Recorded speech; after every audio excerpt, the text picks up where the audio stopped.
야고보서 4장 11절로 17절까지의 말씀, 우리 다 같이 한 목소리로 합독하겠습니다. 형제들아, 서로 비방하지 말라. 형제를 비방하는 자나 형제를 판단하는 자는 곧 율법을 비방하고 율법을 판단하는 것이라. 내가 만일 율법을 판단하면 율법의 준행자가 아니요 재판관이로다. 입법자와 재판관은 오직 한 분이시니 능히 구원하기도 하시며 멸하기도 하시느니라. 너는 누구이기에 이웃을 판단하느냐? 들으라, 너희 중에 말하기를 오늘이나 내일이나 우리가 어떤 도시에 가서 거기서 1년을 머물며 장사하여 이익을 보리라 하는 자들아, 내일 일을 너희가 알지 못하는도다. 너희 생명이 무엇이냐? 너희는 잠깐 보이다가 없어지는 안개니라. 너희가 도리어 말하기를 주의 뜻이면 우리가 살기도 하고 이것이나 저것을 하리라 할 것이거늘, 이제도 너희가 허탄한 자랑을 하니 그러한 자랑은 다 악한 것이라. 그러므로 사람이 선을 행할 줄 알고도 행하지 아니하면 죄니라. 아멘.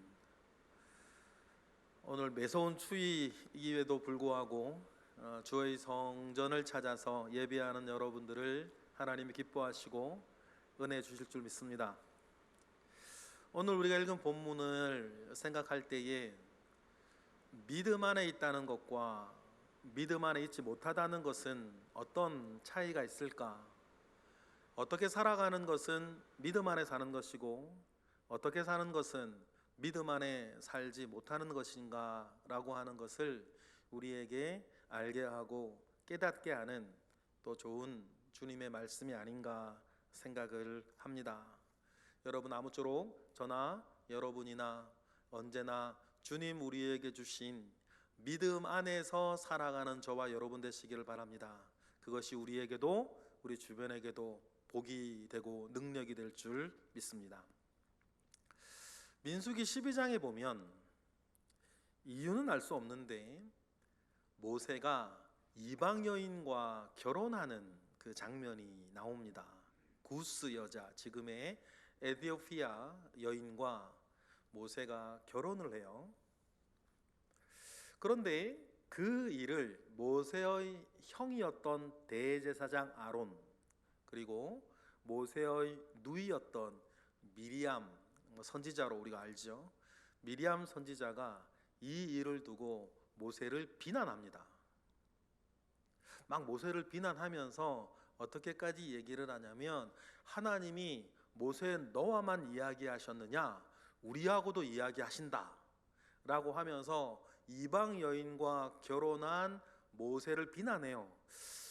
모세의 어떻게 보면요, 아론과 미리암의 이야기가 틀린 건 아니에요. 이스라엘의 최고 지도자인 모세가 흑인으로 보이는데 구스 여인과 결혼하는 일이 그렇게 잘했다고 할 수는 없는 거죠. 그러다가 다른 사람도 아니고 모세의 형이자 그리고 모세의 또 누나인 사람이 그 일을 놓고 비방을 하는 거니까. 그러면서 모세의 큰 권위 아래에 움직여가고 있는 이스라엘에 혼란이 찾아옵니다. 그때 하나님이 어떻게 하세요? 그 세 명, 문제의 당사자인 세 명을 회막으로 부르세요. 그리고는 하나님께서 이 일에 대해서 판결을 내리시죠. 판결의 결과가 어떻게 됩니까? 아론과 미리암이 독한 문둥병에 걸려버려요. 독한 문둥병에 걸려서 아론의 표현을 빌리자면 어미 뱃속에서 갓 태어난 아기처럼 이제 내가 죽게 되었다, 이렇게 이야기를 하면서 모세를 찾아가서 살려달라고 합니다. 그 이야기를 듣고 모세가 하나님께 또 나아가요. 그리고 하나님께 기도하죠. 하나님, 이들을 살려달라고, 이들을 구해달라고, 이들을 지켜달라고 모세가 하나님께 기도합니다. 그렇게 기도하니까 하나님이 뭐라 그러셨냐면 이렇게 말씀하세요. 아버지가 그 아들에게 얼굴에 침을 뱉어도 그 아들은 부끄러워서 7일간 부정하여서 밖을 나오지 못할 텐데, 이 일을 놓고 그냥 용서하는 것은 옳지 않다. 그러니 미리암과 모세가 진 밖에 나가서 7일 동안 진안으로 들어오지 못할 것이며, 이스라엘은 그 7일 동안 가나안 땅을 향해서 움직이지 못하고 계속 머물러서 그곳에 있게 할 것이다. 그렇게 이렇게 일이 마무리가 됩니다. 그런데 여러분, 이 모든 일들을 생각할 때, 이 이야기를 생각할 때에, 이 이야기를 시작할 때에 어떤 이야기가 나오냐면, 모세는 하나님 앞에 어떤 사람이란 이야기를 하면서 시작을 해요. 이 모든 이야기가 시작이 되어질 때에 모세는 하나님 앞에 이런 사람이었다라고 이야기를 합니다. 민수기 12장 3절이에요. 읽어볼까요? 다 같이 시작. 이 사람 모세는 온유함이 지면의 모든 사람보다 더하더라.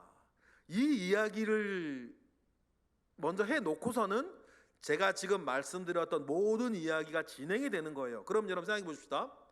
모세가 이방 여인과 결혼하고 그 일들을 비난하는 아론과 미리암이 있었고, 그 일들로 인해서 이스라엘에 혼란이 오고, 또 하나님 판결하시고, 하나님의 판결에 또 모세는 하나님께 나아가서 아론과 미리암을 용서해 달라고 하는 이 모든 이야기를 끌어가는 핵심 키워드는 뭐냐면 모세의 온유함이었다는 거예요. 그러면 여기서 온유함이 무엇일까? 온유함이라는 것이, 온유라는 것이 무엇이길래 이 이야기에서 가장 중요한 기준이 될까? 온유함에 대한 주님의 말씀을 기억하실 거예요. 온유한 자는 복이 있나니 땅을 기업으로 얻을 것이라고 했죠. 온유함이 뭘까요?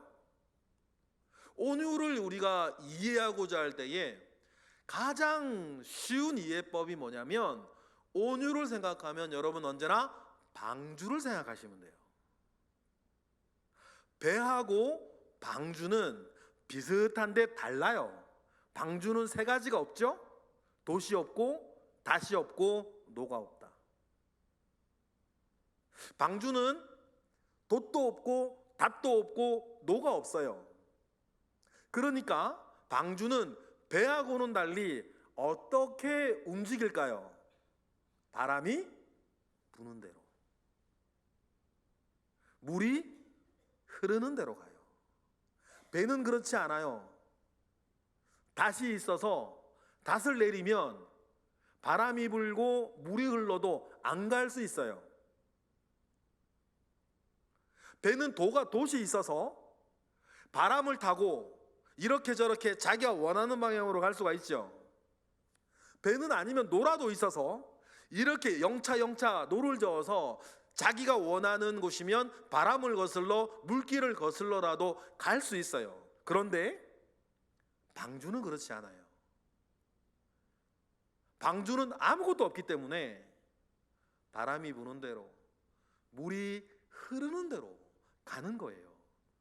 그런데 하나님이 민수기 12장의 이야기에 이렇게 말씀하시는 거죠. 모세는 뭐와 같다? 그 방주와 같은 사람이라. 그래서 하나님께서 어떤 은혜의 바람을 불어주시느냐에 따라 그대로 가는 거예요. 하나님이 자신의 어떤 계획 속에 있다, 하나님의 계획 속에 자기를 두신 것을 알고 그 일 속에, 그 계획 속에 자신을 맡겨요. 무엇인가 고집을 부리지 않아요. 그래서 여러분, 모세가 그 민수기 12장의 사건에서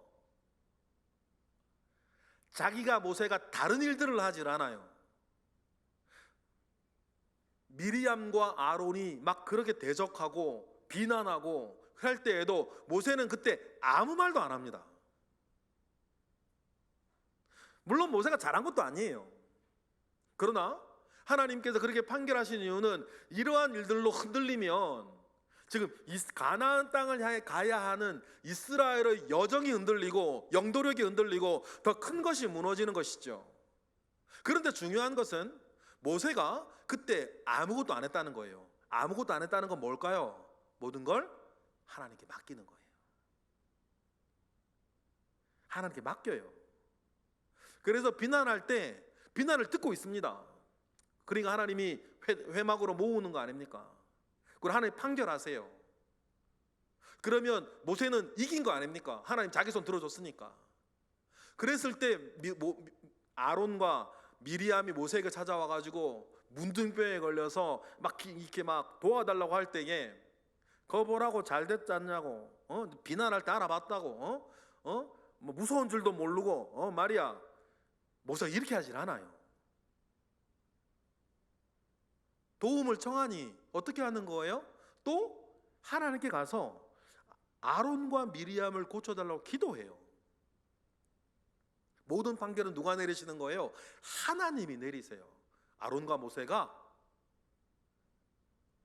미리암이 진 밖에 7일 동안 오지 못하게 하라.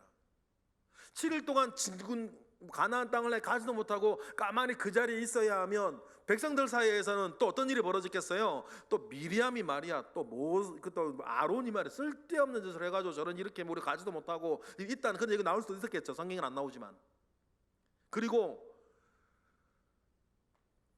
7일 동안 그 멈춰 서 있는 그때 진으로 들어오지도 못하는 제사장과 선지자들을 보면서 이스라엘은 어떤 그런 모종의 영적인 질서나 이런 것도 굳건히 잡혀갔을 수도 있을 거예요. 그런데 중요한 건 뭐예요? 이 모든 일들을 세상의 다른 왕들처럼 모세가 나서서 하는 게 아니라 하나님이 다 해나가시는 거예요. 그리고 모세는 뭐처럼?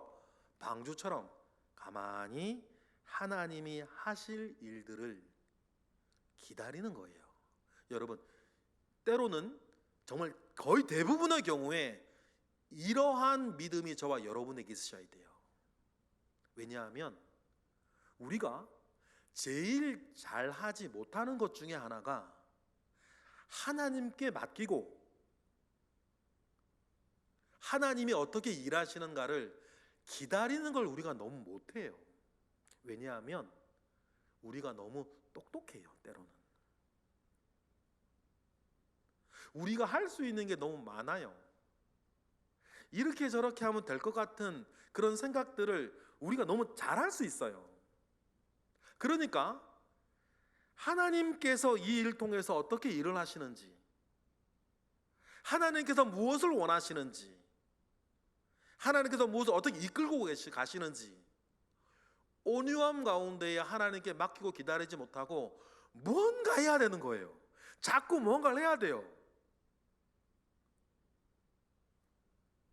그러니 여러분, 민수기 12장의 사건을 통해서 여러분 우리가 먼저는 믿음 안에 있는 사람으로서 먼저는 하나님께 여러분 그것이 어떻게 되어질런지 아무것도 하지 마시고 맡겨보세요.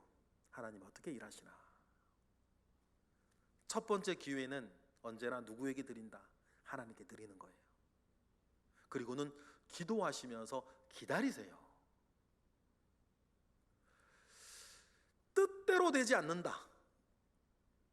오늘 우리가 읽은 본문은 이렇게 내가 뭘 해야 되고 이게 옳고 저렇게 가야 되는데 뜻대로 잘 되지 않아요. 그리고 뜻대로 되지 아니하는 이유가 형제 옆에 있는 사람이에요. 그러면 방주와 같이 하나님께 먼저 맡기지 못하는 사람은 일이 되어지지 않게 하는 그 옆에 있는 형제부터 뭐 하겠어요? 공격하는 거예요. 비방하는 거죠. 야고보가 그 얘기를 하고 있어요. 믿음 안에 사는 사람은 첫 번째 뭐 하지 않는다? 형제를 공격하지 않는다는 거예요. 왜요? 하나님께 맡겼으니까. 그래서 11절 그런 의미에서 우리 읽어볼까요? 11절입니다. 시작.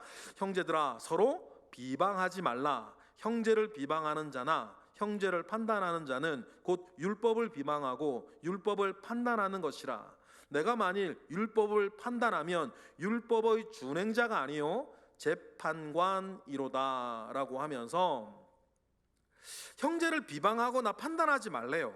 왜냐하면 율법을 우리에게 주신 것은 그것 가지고 판단하라는 게 아니라 그 안에서 너도 뭐 하라는 거예요? 순종하라는 뜻이에요. 그런데 우리가 뭔가 이렇게 알고 나면 자꾸만 눈에 보이는 거지요. 이렇게 해야 되는데 왜 이렇게 하지 않지? 모를 때는 그 생각을 안 해요. 방주처럼 맡기고 가죠. 그러나 교회 생활이나 어떤 다른 면에서도 우리가 점점점 무엇인가를 알게 돼요. 그러면 이게 맞고 저게 틀리고, 이게 옳고 저게 그르고, 이게 유익하고 저게 그르고 무익하고, 이렇게 해야 돼 저렇게 돼야지.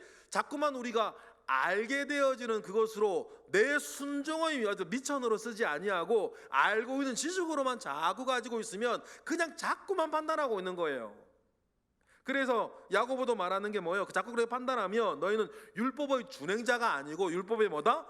재판관인데, 누가 너희를 하나님의 율법의 재판관으로 세웠느냐는 거예요. 12절 읽어볼까요? 시작. 입법자와 재판관은 오직 한 분이시니 능히 구원하기도 하시며 멸하기도 하시느니라. 너는 누구이기에 이웃을 판단하고 앉았냐?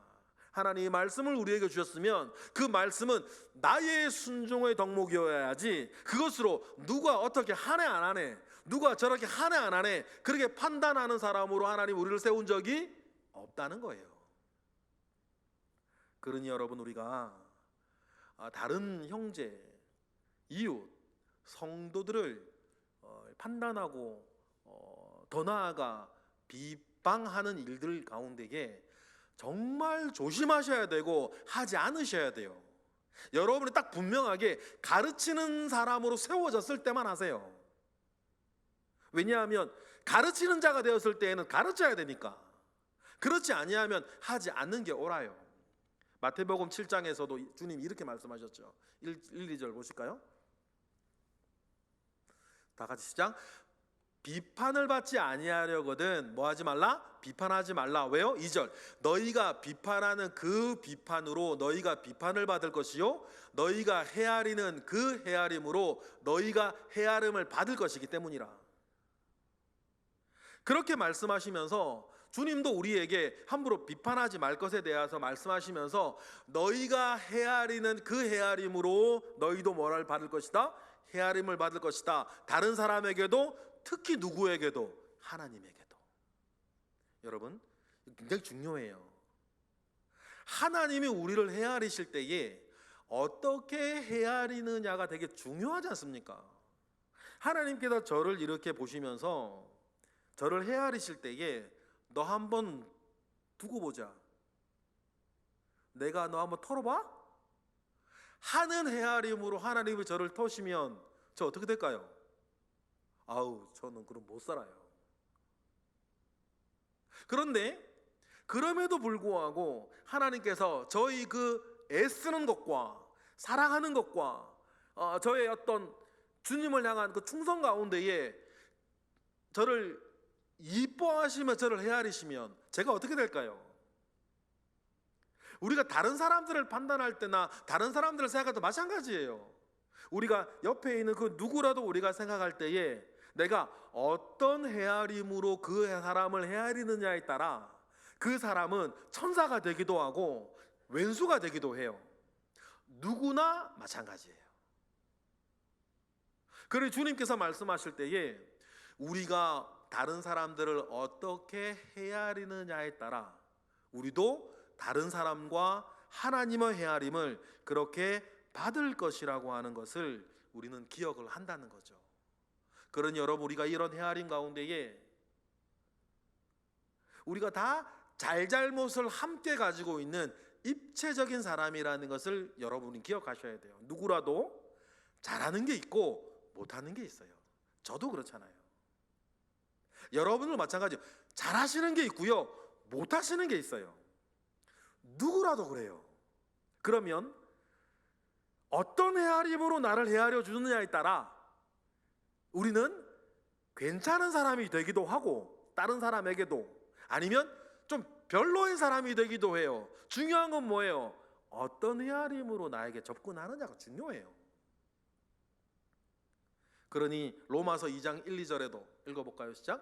그러므로 남을 판단하는 사람아, 누구를 막론하고 내가 핑계하지 못할 것은 남을 판단하는 것으로 내가 너를 정죄함이니 판단하는 내가 같은 일을 행함이니라. 2절, 이런 일을 행하는 자에게 하나님의 심판이 진리대로 되는 줄을 우리가 알면,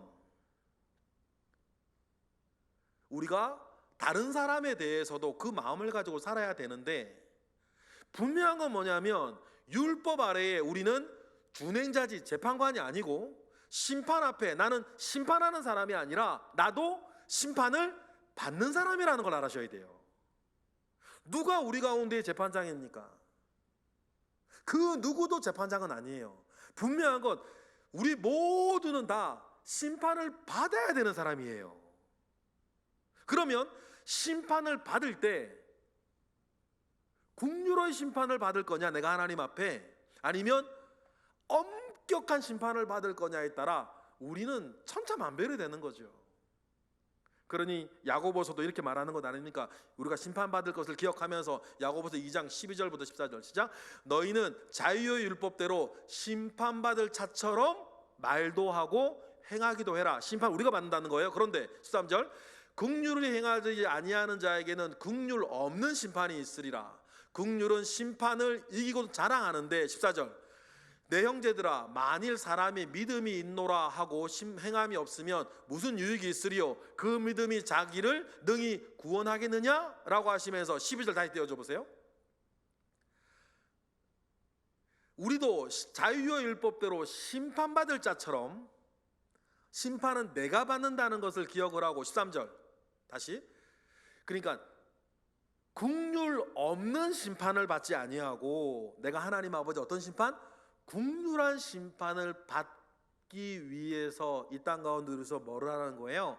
비방하고 판단하고 비판하지 말고 심판도 이기는 긍휼로 우리 주변의 모든 사람들을 대하고 살라고 말씀하시는 거예요. 이 모든 이야기가 가능한 것, 모든 건 누구에게 맡겼으니까? 하나님께 맡겼으니까. 여러분, 이게 뭐다? 믿음 안에 사는 사람의 특징이에요. 그러니 여러분, 우리가 그렇다면 믿음 안에서 은근히라도 남을 판단하고 비판하지 마세요. 우리 은근히도 할 수 있거든요. 대놓고도 할 수 있으시지만 우리가 너무 똑똑해가지고 은근히도 할 수 있어요. 그래서 은근히, 애들 말로 은근히 디스한다 그러죠. 은근히 디스하고 말이에요. 우리 얼마든지 그렇게 할 수 있는데 그렇게 하지 마세요. 왜냐하면 하나님이 다 아십니다. 대신에 하나님 앞에 충성되게 사는 거예요. 시편 101편에 보니까 5, 6절 이런 말이 괜히 나오는 게 아니죠. 다 같이 시작. 자기의 이웃을 은근히 헐뜯는 자를 내가 멸할 것이요 눈이 높고 마음이 교만한 자를 내가 용납하지 아니할 것이다. 그리고 대신에 이렇게 하지 말고 우리에게 뭐라는 거예요? 하나님께 충성되게 살으래요. 6절 시작. 내 눈이 이 땅의 충성된 자를 살펴 나와 함께 살게 하리니 완전한 길에 행하는 자가 나를 따르리로다. 할렐루야. 그리고 우리는 하나님 앞에 충성되게 사는 것만에만 관심을 가지고 사는 믿음의 사람들이 되기를 바랍니다. 그런데 그리고 13절을 보면 하나님께 전혀 충성되이 살지 못하는 한 사람이 나와요. 장사치가 나오죠. 장사에서 이익 보겠다는 게, 그런 계획을 세우는 게 무슨 죄고 무슨 잘못이겠습니까? 그런데 우리의 지금 맥락에서 보면 하나님 앞에 충성되이 사는 것, 그것이 우리의 가장 큰 관심사가 되어야 하는데 13절에 나오는 사람은 그런 관심은 전혀 없어요. 이런 사람을 가리켜 뭐라 그러냐면 실천적 무신론자라 그래요. 여러분, 저와 여러분은 무신론자가 아니에요. 그죠? 하나님이 살아계심을 알아요. 그런데 여러분, 우리가 빠지기 쉬운 함정이 이거예요. 나는 무신론자가 아니고 살아계신 하나님을 알고 믿고 있는데 살아가는 삶의 실천에서는 마치 하나님이 없는 자처럼 살아가는 거예요. 그런 걸 어떻게 어떤 사람이라고요? 실천적 무신론자라 그래요. 그런 사람 절대 하나님께 어떤 삶을 살지 못해요. 충성된 삶을 살 수 없어요. 그래서 13절에 나오는 내용이 죄가 아니에요. 장사치가 이익 보기 위해서 계획 세우는 게 무슨 잘못이겠어요. 그러나 이 사람이 이쪽에 등장하는 이유는 이 사람은 믿는 힘에도 불구하고 실천적 무신론자이기 때문이에요. 그의 계획에는 하나님도 없고 하나님에 대한 충성도 없고 하나님에 대한 영광도 없고 하나님에 대한 감사도 없어요. 왜요? 실천적 무신론자니까. 그러니 13절처럼 말하는 거죠. 다 같이 읽어볼까요? 시작. 들으라, 너희 중에 말하기를 오늘이나 내일이나 우리가 어떤 도시에 가서 거기서 1년을 머물며 장사하여 이익을 보리라 하는 자들아, 이렇게 말을 하는 거죠. 그런 사람들에게 말을 해요. 여러분, 좀 전에 말씀드렸던 것처럼 장사하는 사람이 이웃 남기겠다고 계획 세우는 게 이게 죄입니까? 죄 아니에요. 이게 잘못 아니죠. 그런데 왜 이 얘기가 이렇게 나왔을까요? 좀 전에 말씀드렸던 것처럼 믿는 힘에도 불구하고 하나님에 대한 충성과 하나님에 대한 여러 영광과 하나님에 대한 감사와 이 모든 것 가운데 하나님께 맡겨진 믿음 안에서의 삶은 살지 아니하는 그 사람이기 때문이에요. 실천적 무신론자. 그런 사람에게 이렇게 얘기를 합니다. 14절처럼 그러니까 말하는 거죠. 14절 읽어보겠습니다. 시작. 내일 일을 너희가 알지 못하는도다. 너희 생명이 무엇이냐? 너희는 잠깐 보이다가 없어지는 뭐다? 안개와 같다. 그러니 하나님 열애시키고 내 먹고 사는 거, 내 돈 버는 거 어떻게 더 가지고, 이런 사람들이 또 교회의 이야기 날아가지고 내가 돈 많이 벌면 내가 뭐도 하고. 제가 짧은 생을 살면서 돈 많이 벌고 하면 내가 이거 하고 저거 해야지 하는 사람은 그렇게 절대 못 살더라고. 첫 번째 그게 안 되고, 그 돈이 그렇게 안 벌어지고, 또 돈이 벌어도 번 돈으로 더 큰 돈을 또 벌고 싶기 때문에 그렇게 살지를 못해요. 그런데 되는 사람들은 이런 사람들이더라고요. 있으나 없으나 되나 안 되나 먼저 자기는 그런 삶을 사는 거예요. 나중에 뭐 어떻게 되면 이렇게 하겠다는 게 아니고 지금 할 수 있는 걸 하며 살아요. 그러면 하나님께서 그 사람이 10을 주시면 10으로 하고 100을 주시면 100으로 하고 1000을 주시면 1000으로 하게 되는 건데, 내가 나중에 1000이 되면 할 겁니다 라고 하는 사람은 거의 98%는 1000이 되지도 않고 1000이 돼도 마음 벌고 싶어가지고 그런 일을 또 못하더라고요. 그러니 여러분, 1000이 있으나 100이 있으나 10이 있으나 1이 있으나 우리는 믿음의 삶 먼저 시작하는 저와 여러분들이 되시길 바랍니다. 그렇게 살다 보면 누구나 쉬 없어지는 안개와 같은 삶을 사는데, 내가 안개와 같이 사라질 때에 뭐가 남을까요? 있으나 없으나 내가 하나님 아버지 앞에 충성되이 살았던 삶은 남는 거예요. 그러니 이런 하나님 제껴놓고 다른 계획하지 말고 일단 15절처럼 하나님께 모든 것을 뭐하고 맡기고 사는 사람이 믿음 안에 사는 사람이라. 15절 읽어볼까요? 시작. 너희가 도리어 말하기를 주의 뜻이면 우리가 살기도 하고 이것이나 저것이나 하리라 하여야 할 것이다. 무엇이면? 주님의 뜻이면. 그런 여러분, 믿음 안에 산다는 것은 내 지금 일어나고 있는 일이나 바라는 일이나 되어지는 모든 일들 가운데에서 주님의 뜻이 있다는 것을 알고 주님의 뜻을 쫓아서 가는 것이 뭐예요? 주님 믿음 안에 산다는 것이에요. 그러니 여러분, 우리가 되든 안 되든 여러분, 주님의 뜻 안에서 무엇이든지 이루어질 것이라고 하는 그 믿음 안에서 자족하며 살기를 주님의 이름으로 축복합니다. 그러니 자족하는 마음은 경건에 큰 유익이 된다 그러죠. 그러니까 많은 사람, 성경의 인물들을 보면 이런 마음 가지고 살았어요.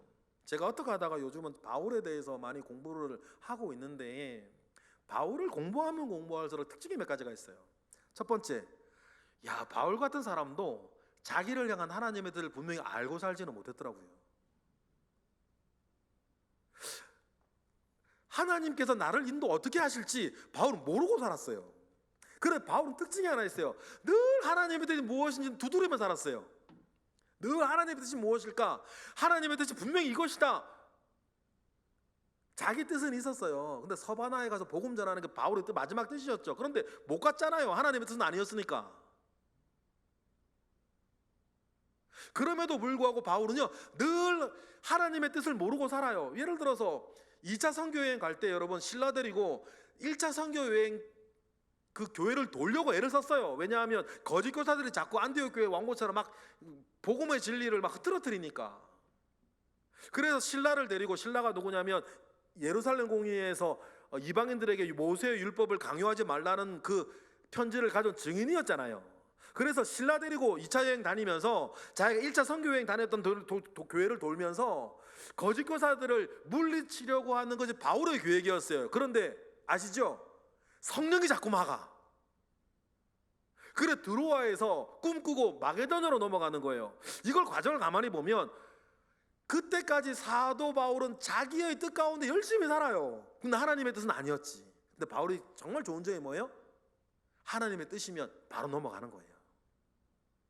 그리고 뒤로 바울의 생각을 가만히 보면 이것이 하나님의 뜻이구나 바울은 알고 산 적이 없어요. 늘 자기의 뜻을 가지고 열심히 사는데 잘 안 돼.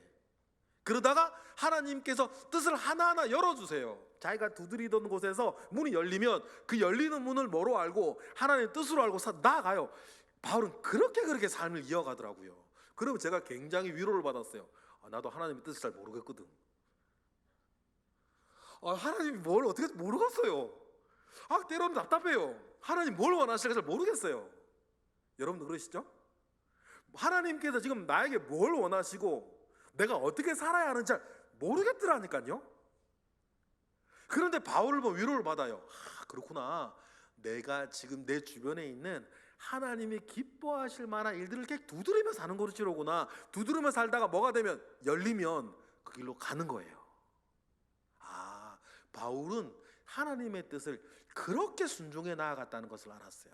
그리고요, 바울의 어떤 사역의 마지막 지점까지 왔을 때는 이렇게 맡겨진 삶을 하나님의 뜻을 쫓아 사는 것에 바울이 도같아요. 그리고는 바울이 맨 마지막에 예루살렘으로 이렇게 갈 때에 에베소 장로들을 만납니다. 그리고는 에베소 장로들과 헤어질 때 바울이 하는 얘기가 다음과 같아요. 사도행전 18장 21절에 정말 진심이에요. 읽어볼까요? 시작. 작별하여 이르되 만일 하나님의 뜻이면 너희에게 돌아오리라 하고 배를 타고 에베소를 떠나는 거예요. 여기서 바울의 중요한 말 뭐면? 하나님의 뜻이면. 바울은 누구보다도 열심히 살았는데 때로는 나의 열심과 하나님의 방향이 맞지 아니할 때를 바울은 너무너무나 많이 경험을 했죠. 아까 제가 몇 가지만 말씀을 드렸지만 굉장히 많아요. 바울 굉장히 많습니다. 그래도 중요한 건 꺾이지 않는 마음이라고, 그냥 하나님을 향해 충성스럽게 살겠다는 마음은 꺾이지 않아요. 그러니 바울이 사역의 마무리쯤 왔을 때에 하나님의 뜻이면 내가 너희를 다시 만나겠다고 약속은 못하겠다. 그런데 네가 늘 그렇게 살아왔던 것처럼 하나님의 뜻이면 내가 너희들 가운데 다시 만날 거다. 이렇게 말할 수 있는 사람이 된 거죠. 정말 믿음 안에 있는 것입니다. 그러니 우리가 잘 아는 말씀 여러분 기억하시죠? 잠언서 19장 21절 이 말씀 꼭 늘 마음속에 꼭 간직하면서 하세요. 잠언서 19장 21절 보겠습니다. 시작. 사람의 마음에는 많은 계획이 있어도 오직 여호와의 뜻만이 완전히 설 것이다. 사람이 마음으로 자기 길을 계획할지라도 오직 그 걸음을 이루시는 이는 여호와 하나님이신 것을 알고요. 여러분 누구보다도 열심히 살되 언제나 그것을 뭐에 두고? 하나님의 뜻에 두고 여러분 사시는 평화와 능력이 저와 여러분에게 있기를 바랍니다. 그러니 베드로도 보면 4장 2절에서 이렇게 베드로전서 4장에 이렇게 얘기를 합니다. 그렇게 베드로도 여러 개 좌충우돌 살았죠. 바울과 베드로도 마찬가지였어요. 심지어는 그런 일은 결단코 일어나지 않을 것입니다라고 얘기하니까 예수님 뭐라 그래요? 네가 사람의 일만 생각하고 하나님의 일은 생각하지 않는다고 욕먹던 베드로였잖아요. 그런데 베드로도 우여곡절 끝에 그렇구나, 사람의 정욕이 중요한 게 아니라 그 안에서 이루어지는 하나님의 뜻이 중요하구나 라고 하는 것도 베드로도 십자가 사건 통해서 너무너무 잘 알았죠. 그러니 베드로전서 4장 2절에서 베드로도 뭐라 그럽니까? 다 같이 읽어볼까요? 시작. 그 후로는 다시 사람의 정욕을 따르지 않고 하나님의 뜻을 따라 육체의 남은 때를 살려고 하려 함이라. 이게 베드로의 자기 고백 아닙니까? 다시는 뭐를 따르지 않고 사람의 정욕을 따르지 않고. 자기가 사람의 정욕을 따르고 있었으니까 요한과 야고보의 어머니가 예수님께 청탁 넣었을 때 베드로가 열받는 거 아닙니까? 그걸 비난하는 거죠. 왜냐하면 자기도 같은 마음이 있으니까. 예수님이 잘 되면 자기도 좀 잘 돼야 되는데, 이 요한이라는 이 야비한 놈이 어머니 동원해서 예수님을 청탁 넣는 얘기 듣고 베드로가 얼마나 분개해요. 분개하고 있는 그 자체가 뭐예요? 베드로도 예수님을 쫓아다니는 그때에도 뭐를 따르고 있는 거예요? 사람의 정욕을 따르고 있는 거죠. 그리고는 우여곡절 끝에 부인도 하고 회복도 하고 하면서 베드로가 말하는 것, 이제 내가 다시는 사람의 정욕을 따르지 아니하고 하나님의 뜻을 따라 남은 때를 내가 살려고 마음먹었다. 여러분, 이렇게 베드로도 말하는 이유가 여기에 있는 것 아니겠습니까? 그러니 여러분, 모든 것 하나님께 맡기고 여러분 오늘을 맡긴 사람으로서의 능력과 평안 가운데 사시는 저와 여러분 되시기를 원해요. 그렇게 믿음 안에 있으면 16절도 안 한다. 16절이 뭐예요? 오늘 본문 읽어볼까요? 시작. 이제도 너희가 허탄한 것을 자랑하니 그러한 자랑은 다 악한 것이라 라고 하면서 하나님 앞에 맡기고 사는 사람은 일이 되어지 이런 것들에 대해서 뭐도 안 해요? 허탄한 자랑도 하지 않는 거예요. 여러분, 그래서 여러분, 자랑은 내가 하는 게 아닙니다. 자랑은 뭐요? 남이 해주는 거지. 제가 내 입으로 내 자랑하면 여러분, 그것이 여러분 잘 아시죠? 내가 내 입으로 내 자랑하면 득될 게 하나 없어요. 낳는 건 시기 질투밖에 없어요. 앞에서는 안 그러지. 예의가 있으니까 우리가. 그 만약에 자랑할 것이 있으면 자랑은 누가 해주는 거다? 다른 사람이 해주는 건데, 다른 사람이 내 자랑 좀 해줘. 그건 아니잖아요. 또 우리가 어떻게 자랑하게 될까요? 꾸준하게 나는 나의 삶을 살면 그것을 보고 사람들이 자연스럽게 그 사람 얘기를 하다 보면 나오는 게 그 사람 자기 자랑인 거예요. 그게 그렇게 살아가는 것이 되게 지혜로운 거라고 잠언서도 얘기를 하죠. 잠언서 27장 1, 2절 볼까요? 다 같이 시작. 너는 내일 일을 뭐 하지 말라? 자랑하지 말라. 하루 동안에 무슨 일이 일어날지는 내가 알 수 없음이니라. 대신 2절. 타인이 너를 칭찬하게 하고 내 입으로는 하지 말며 외인이 너를 칭찬하게 하고 내 입술로는 하지 말지니라. 왜냐하면 좀 전에 그 얘기고, 그러면 중요한 거, 어떻게 하면 다른 사람이 나를 칭찬하고 자랑하게 할까? 목적을 가지고 움직이는 것도 좀 그렇긴 한데, 말씀이 그러니까 한 가지인 거예요. 꾸준하게 여러분은 여러분의 삶을 사시는 거예요. 이런 일이 있으나 없으나, 이러나 저러나 꾸준하게 나는 내게 주신 은혜대로 오늘 말씀대로 나의 삶을 살면 내가 사는 그 모양 가운데에서 누군가는 그걸 가지고 칭찬하고 감사하고 자랑하는 사람이 자연스럽게 생겨나는 겁니다. 만약에 그런 사람이 없어 주변에, 그러면 내가 내 생각과는 달리 내가 사는 게 조금 부족한가 보다 생각하면서 자기 자신을 또 세워나가는 거죠. 저 사람 자랑도 안 해주고 이렇게 했는데 저렇게 했는데 알아주지도 않고, 뭐요? 이미 그 사람 하나님께 맡긴 게 아니지. 그 마음이 들면 이미 아닌 거죠. 그죠? 그러니 여러분, 우리가 그런 마음 가운데에 가지고 살아가시는 저와 여러분 되시길 바랍니다. 그러니 17절, 이것을 우리가 사는 동안에 이루어가야 할 지고주순의 선으로 알고 이 선을 행하며 사는 저와 여러분 되시길 바랍니다. 오늘 17절 말씀처럼 17절 다 같이 시작. 그러므로 사람이 선을 행할 줄 알고도 행하지 아니하면 뭐니라? 죄니라. 그렇습니다. 먼저는 오늘 이 말씀, 우리가 들었던 이 말씀 되게 오늘 되게 중요한 말씀이라고 생각을 해요. 우리가 살고 있는 사람이니까. 살고 있을 때 어떻게 살아갈 거며 믿음 안에 산다는 것이 무엇인가를 우리가 생각을 하는 이 마당에 이 중요한 이 선의 말씀을 여러분 기억을 하고 선을 행하며 살아가시는, 오늘 본문에 나오는 선을 행하며 살아가시는 저와 여러분이 되시기를 원하고, 이대로 행하지 아니하면 하나님 뭐라고 하신다? 죄라고 하신다 라고 여러분 기억하시고, 오늘 말씀, 오늘 야고보서 4장 11절 17절까지의 말씀들을 붙잡고 여러분 살아가시고 승리하시고 스트레스 받지 마시고 능력 있게 감사하며 주님과 동행하며 살아가시는 우리 모두가 되기를 주님의 이름으로 축복합니다. 기도하겠습니다. 할렐루야. 하나님 감사와 영광을 올려드립니다. 하나님 은혜를 더하여 주시옵소서. 하나님 함께하여 주시옵소서. 오늘 말씀이 우리의 삶의 중요한 인생관이 되게 하시고 내가 어떻게 살아가야 할지를 잘 깨닫는 이 시간 되게 하셨으니 이 말씀대로 살아가는 데에 조금도 부족함이 없도록 주여 우리를 성령으로 이끌어 주옵소서. 그리하실 줄 믿고 예수 그리스도의 이름으로 기도드렸나이다. 아멘.